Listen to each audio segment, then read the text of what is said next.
하나님은 살아계십니다. 우리 하나님께서 여러분과 저의 한날을 지키시고 인도하여 주시는 복된 한 날만 될 줄로 믿습니다. 어디서든지 감사와 은혜가 넘치는 그러한 승리의 시간들이 되십시오. 오늘은 디모데전서 1장 18절로부터 20절에 있는 말씀을 가지고 말씀 묵상의 시간을 진행해 보려고 합니다. 제가 디모데전서 1장 19절만 읽어드립니다. 믿음과 착한 양심을 가지라. 어떤 이들은 이 양심을 버렸고 그 믿음에 대해서는 파선하였느니라. 아멘. 여러분, 우리가 미국에 와서 삽니다마는 지금 벌써 8월 중순을 향해서 갑니다.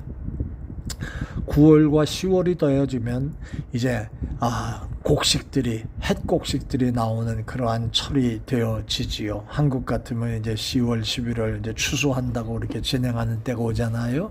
지금은 한참 뜨거움 속에서 나달들이 익어가고 또 그렇게 진행되는 시기가 될 것을 압니다. 조금 있으면 여기도 가을이 찾아오겠죠. 8월, 9월 진행할 예정이고요. 이제 여러분, 가을의 문턱에 서면 이제 뜨거움이 지나가면 가을의 문턱에 서면 곡식이 무르익어가는 그런 때가 될 것입니다. 특별히 8월의 이 한복판의 날에 우리들 모두가 우리의 믿음 생활도 알곡이 익어가듯이 성숙되어져 가는 시간이 되기를 바라면서 오늘은 우리가 신앙생활 해가는 데 있어서 실족해서 넘어지게 하고 범죄케 하고 낙심하게 하고 그래서 결국 믿음이 왔다 갔다 갈짓자 걸음으로 걷는 그러한 믿음 생활, 그리고 여러 가지 장애로 앞에 넘어지고 자빠지는 그러한 모습들을 우리 한번 돌아보면서 적을 알고 나를 알면 백전백승한다는 말을 우리가 알고 있지요. 우리의 신앙생활에 장애물이 무엇인가를 한번 살펴보는 시간들 가지십시다. 나를 넘어뜨리게 하는 거 뭘까요? 첫째는요, 뭐니 해도 믿음 생활의 가장 큰 장애물은 사단과 마귀의 역사입니다. 사단은 하나님의 아들 예수님에게까지 찾아가서 내가 만약 하나님의 아들이거든 라고 하는 의심을 넣어서 시험하여 넘어뜨리려고 하지요. 그때마다 하나님의 말씀으로 그때마다 물리치고 승리하셨던 예수님을 우리가 봅니다. 사도 바울은 이렇게 하나님의 자녀들을 유혹하여 실족해 하고 타락시키는 사단과 마귀를 향하여 그리스도인들이 마귀의 괴계를 능히 대적하기 위하여 하나님의 전신 갑주를 입으라. 우리의 싸움은 혈과 육에 대한 것이 아니요 정사와 권세와 이 어두움의 세상 주관자들과 하늘에 있는 악한 영들에게 대함이라. 이렇게 말씀하고 있는 거 에베소서를 통해서 우리가 잘 알고 있습니다. 1분 1초도 방심할 수 없는 사단 마귀를 경계하고 싸워 이겨야 할 줄로 믿습니다. 사단과 마귀는 나를 넘어뜨리는 장애물 가운데 가장 큰 것입니다. 두 번째는요, 더러운 양심입니다. 오늘 본문의 말씀 속에 신자가 양심을 저버리고 양심이 화인 맞으면 배가 파선한 것처럼 그 믿음이 파선되어진 것입니다.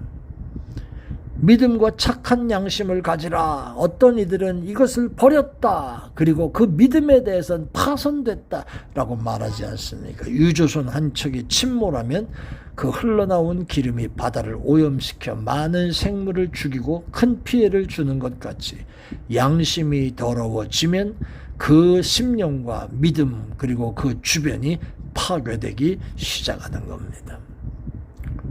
사랑하는 여러분, 그래서 디모데전서 3장에도 집사의 자격을 말하면서 깨끗한 양심에 믿음의 비밀을 가진 자라는 말을 썼습니다. 더러운 양심을 그대로 가지고 있으면 언젠간 넘어지고 타락하게 되어집니다. 세 번째는요, 나를 넘어뜨리는 게 뭐냐 하면 교만한 마음입니다. 하나님 보시기에 아름답게 익어야 될 알곡신앙이 되어야 함에도 불구하고 그렇게 되지 못해서 중간에 떨어지고 좌절하고 썩게 만드는 건 바로 세 번째가 교만한 마음들이 바로 그렇게 만들어간다는 겁니다. 요한복음 5장 44절에 너희가 서로 영광을 취하고 유일하신 하나님께로부터 오는 영광을 구하지 아니하니 어찌 나를 믿을 수 있냐라고 하신 말씀, 그것을 다른 말로 바꾸면 너희가 교만하면 끝까지 하나님을 믿을 수가 없다라고 하는 말을 하는 겁니다. 하나님께 인정받고 하나님이 주시는 영광을 바라지 않고 사람의 영광을 구해서 교만해진 사람은 끝까지 신앙을 지키지 못하게 되고 맙니다. 목사는 하나님의 말씀을 전하는 사람입니다. 그게 시작이고 그것이 다입니다. 그런데 성도들이 내가 전하는 말에 아멘 아멘 하고 우리 목사님 최고고 우리 목사님 말씀이 하나님 말씀이 요따구 소리에 으쓱으쓱 하다가 지가 잘난 줄 알고 그러다가 교주도 되는 겁니다. 그러다가 지가 왕인 줄 아는 겁니다. 그따위 목사 밑에서 어떤 성도들이 바르게 세워질 수가 있습니까? 목사도 요따위로 변하는데 성도들은 또 어떻겠습니까? 잠언 16장 18절의 말씀 보면 교만은 패망의 선봉이요 거만한 마음은 넘어짐의 앞잡이라고 이렇게 말씀하지 않습니까?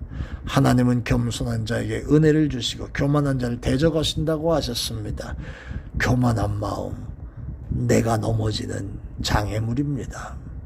세 번째는요, 세상 친구, 이것도요 나로 하여금 신앙생활에 알곡되게 하는, 영그러져 가게 만들어지는 일을 방해하는 그러한 장애물입니다. 창세기 16장에 보면 아브라함의 아내 사라가 자식을 낳지 못하니까 기다리다 못해서, 하나님은 기다리라고 하시고 주시겠다고 하셨는데 기다리다 못해서 세상적으로 생각을 해서 아브라함에게 여종 하갈을 첩으로 세워서 자식을 낳으라고 하지요. 이때 믿음의 조상인 아브라함이 아니야, 하나님이 막 약속하신 걸 내가 어떻게 이런 인간적인 방법을 택해, 아니야 라고 말씀을 해야 되는데 그게 또 그런가 보다. 그리고 또 여자의 말을 듣고 하갈을 아내로 취하지요. 일생일대에 씻지 못할 실수가 나오고요. 그때로부터 10수년 동안 하나님은 아브라함과 대화를 아예 안 하셨습니다. 교제가 끊어졌습니다. 하나님의 말씀을 믿고 기다렸어야 할 텐데 참지 못하고 지극히 인간적이고 세상적인 방법을 택했습니다. 결국 사라가 기다리다 못해서 자기 여종 하갈을 남편의 침대에다 보냈고 거기서 아들을 낳아. 그래서 행복했습니까? 이건 또 사라와 하갈이 또 왼수가 되고 가정의 분란이 끊일 날이 없고, 세상적인 방법, 세상적인 친구는 결국 이렇게 결론을 맺게 되게 합니다. 안 믿는 세상 친구를 사귀면 믿음이 타락하고 죄에 빠지기 쉽지요. 친구 사귀는 일 조심해야 합니다. 거듭나서 새 사람이 됐으고 난 다음에는 옛날에 죄 지었을 때 사귀던 친구는 끊고 버리고 멀리해야 되지요. 찾아가려고 하면 전도하기 위해서 찾아가는 일밖에는 만날 일 없습니다. 우리 자식을 키울 때도 나쁜 친구 사귀지 않나 관심 가지고 살펴보는 것처럼, 사랑하는 여러분, 야고보서 4장 4절에 간음하는 여자들아 세상과 벗된 것이 하나님의 원수임을 알지 못하느냐.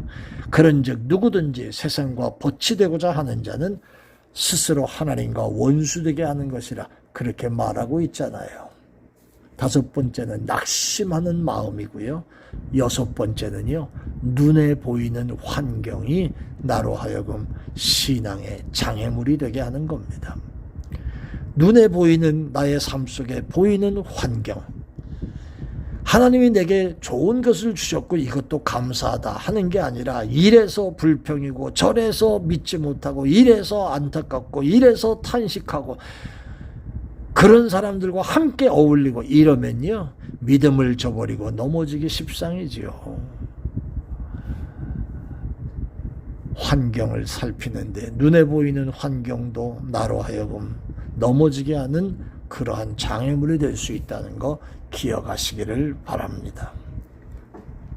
오늘 내 믿음 생활을 가로막는 장애물이 무엇인가 라고 하는 것을 살펴보았습니다. 다양한 것들 있지만 이런 것들은 믿음의 장애물이요 파손케 하는 암초들임을 기억하면서 여러분 조심조심 나의 신앙이 아름답게 영걸어가는 그러한 시간들이 더욱더 되실 수 있기를 주의 이름으로 축원합니다. 아멘. 은혜로우신 아버지 하나님, 내 믿음의 생활을 가로막는 장애물들 물리치고 이기고 승리하는 종들만 되게 해주세요. 감사합니다. 예수님 이름으로 기도합니다. 아멘. 고맙습니다.